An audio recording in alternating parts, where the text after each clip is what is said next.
Ever watch someone walk out the door and realized you had one last chance to say something that might actually make them stay? That's exactly what happens every time someone clicks unsubscribe on your email list. But here's the shocking truth that actually most marketers miss. That dreaded unsubscribe page isn't just a digital dead end, so to speak. It's potentially your most powerful second chance. Today, I'm showing you how to transform this overlooked exit door into a strategic goldmine for feedback, brand loyalty, and yes, even winning subscribers back when they're halfway out the door. Because in the world of email marketing, sometimes the best relationships start with a breakup.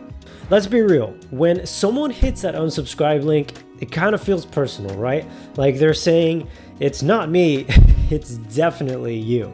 But here's the twist, unsubscribes can actually be really good for your business. I know, it sounds like I've been drinking too much of the marketing Kool-Aid, but hear me out, okay? First off, it's literally the law, okay? The CAN, SPAN Act and GDPR require that unsubscribe option. So unless prison orange is your color, yeah. But beyond avoiding jail time, unsubscribes help you learn about your audience, right? You can get feedback, which is a gold mine, guys. And when someone hits that unsubscribe, ask them for a quick feedback right then and there on that page. You can immediately learn if your content is maybe starting to get irrelevant or if maybe your frequency is too high. This kind of important feedback can help you fix your strategy for everyone else and perhaps even win that individual back. Maintain a positive brand reputation. Nobody likes a clinging ex. Make leaving easy and respectful, okay? Why? Well, because a difficult unsubscribe process makes customers angry, and angry customers file spam complaints, and a clean one-click exit protects your brand and shows respect for that reason. And you can also improve email deliverability. Less ghosting by inboxes. This right here is critical because unengaged subscribers actually hurt your sender reputation. So when people unsubscribe, instead of marking you as spam, you're cleaning your list for the internet service providers, okay? This actually boosts your engagement rates and tells email services like Gmail and Apple and Yahoo that you're actually trustworthy, ensuring your emails actually land in the inbox and not the spam.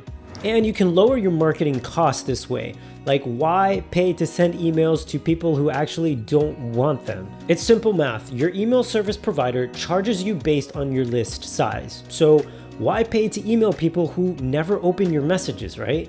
Unsubscribes reduce your contact count, cutting your monthly bill, and of course, boosting your return on your investment in the process. Plus, this exponentially helps out your sender reputation. Gmail and Yahoo have made it easier than ever to unsubscribe. Their new subscription centers let users bail without even opening your emails. Since mid-2025, unsubscribe rates have nearly doubled across all industries. But do not panic, this is actually email Darwinism at work. It's survival of the most engaged, and it's not a thing to worry about. But to manage these rising rates, you need a little bit of context, okay? You need to know your industry's normal. That's why we're also gonna dive into the data showing you exactly where to focus your attention. Now let's talk numbers. According to MailerLite data from over 3 million campaigns, publishing, photo, video, and home garden industries have seen higher unsubscribe rates around 0.20%. Meanwhile, nonprofits, travel, and sports often see near zero unsubscribe rates. These passionate subscribers are committed, like gym memberships in January, except people actually show up. Your unsubscribe page needs these key elements. It needs custom design that matches your brand, okay? Consistency is key. First up, your unsubscribe page must look like you. So that means use your brand colors, your logo, your font, and whatever else, okay? Consistency is key. Even if they're leaving, you want the experience to feel professional and of course seamless with your brand. And there's clear and friendly heading, okay? Something like, "We're sad to see you go," works much better than, "Traitor, I can't believe you are unsubscribing," right? The tone is a little bit different there. The heading needs to be clear and honestly a little heartbroken, right? Something like, "We're sad to see you go" is better than some really cold, short, automated text. A personalized unsubscribe confirmation message is awesome too. You want to keep it short and personalized. Thank them, show them where they can still find you, right? Keep that final message short, personal, and of course, respectful. Thank them for their time, briefly remind them of the value they received, and maybe even offer them an alternative like linking to your social media. This way, it may even keep the relationship alive. And then of course, there's compelling content, images, videos, newsletter archives, the like. This is your last chance to shine. Don't just show text, okay? Add compelling content, like even a short video saying goodbye, or even a little preview of your newsletter archive, okay? Remind them of what they're walking away from. And this is key as well, your feedback form. Find out if you can why they're leaving. Always include a quick feedback form.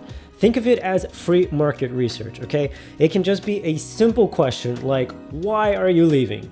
The answers are golden for fixing your content strategy and preventing that next person that is on the edge from actually leaving. And of course, add a resubscribe option for those that may have had a slippy finger and just accidentally hit that unsubscribe. A lot of the times, maybe they might even come back. People click links by mistake all the time. Make sure you have a prominent resubscribe button. It's an easy win-back safety net. And if you want to see how some good unsubscribe pages look like, let's go through a few examples here in the wild. Okay, here are some brands crushing the unsubscribe game right now. Just Property keeps it professional with their branding throughout. Author Kelsey Browning cleverly redirects departing subscribers to her social media. And The Hustle offers a genius 2-week pause option. It's like taking a break instead of a full-on breakup. And my personal favorite, Alicia Wicker, who uses humor to make even the unsubscribe experience memorable. Of course, the best unsubscribe page is one nobody has to see. Here's how we can keep your subscribers happy. Number 1, send valuable emails. Let's be real, the best unsubscribe page is the one nobody has to ever land on. And the solution starts with value, okay? Before you hit send, ask yourself, is this truly valuable to my reader? If the answer is no, well, it might be better to just skip it altogether. And secondly, find the right frequency. We've all been there, you know, that brand that emails you 5 times a day. Yeah, don't be that brand, nobody really likes it, okay? Experiment to find your sweet spot. Is it weekly, bi-weekly, more, etc.? If you're spamming the inbox, people won't unsubscribe. They'll actually just mark you as spam, which obviously is way worse. And number 3, ask for feedback regularly, okay? Don't wait until they're leaving to ask for feedback. Embed little non-invasive surveys right in your newsletters. Those quick clicks give you early warning signs and help you spot trends before a small irritation turns into a unsubscribe. And number 4, make it easy to unsubscribe. Yes, the single opt-out is the law in Europe, but we recommend making it easy, honestly, just everywhere. If someone wants to leave, let them leave gracefully, okay? Making them hunt or log in only builds resentment and makes a spam complaint way more likely. So if you take anything away from that, friction here is the enemy, and make it as frictionless as possible. And 5, give the chance to resubscribe. Don't forget the resubscribe safety net that I spoke about earlier. Sometimes people just have slippery fingers and click the link by mistake. It's actually happened to me a few times, happened last night actually. Make sure you have a prominent, wait, I actually didn't mean to, button on that final page. It's the easiest way to win back a subscriber who never really meant to leave in the first place. And 6 is very key. You don't see too many people doing this, but it helps, I guarantee it. Offer subscription options. A simple unsubscribe all is a wasted opportunity. Give your subscribers options. Maybe they only want your monthly digest instead of the daily news that you're pumping out. Or maybe they just want updates on X product, okay? Letting them choose their content or frequency can save that relationship entirely. Remember, an unsubscribe isn't the end of the world. You can look at it more as an opportunity, whether it's gathering feedback, offering alternatives, or just making someone smile on their way out. Your unsubscribe page can turn a digital breakup into a let's be friends moment. So go forth and make your unsubscribe page the best breakup or makeup your subscribers have ever had. Who knows? They might just come back for more. If you found this video helpful, smash that like button, and until next time, keep those emails engaging, and I'll catch you all in the next one.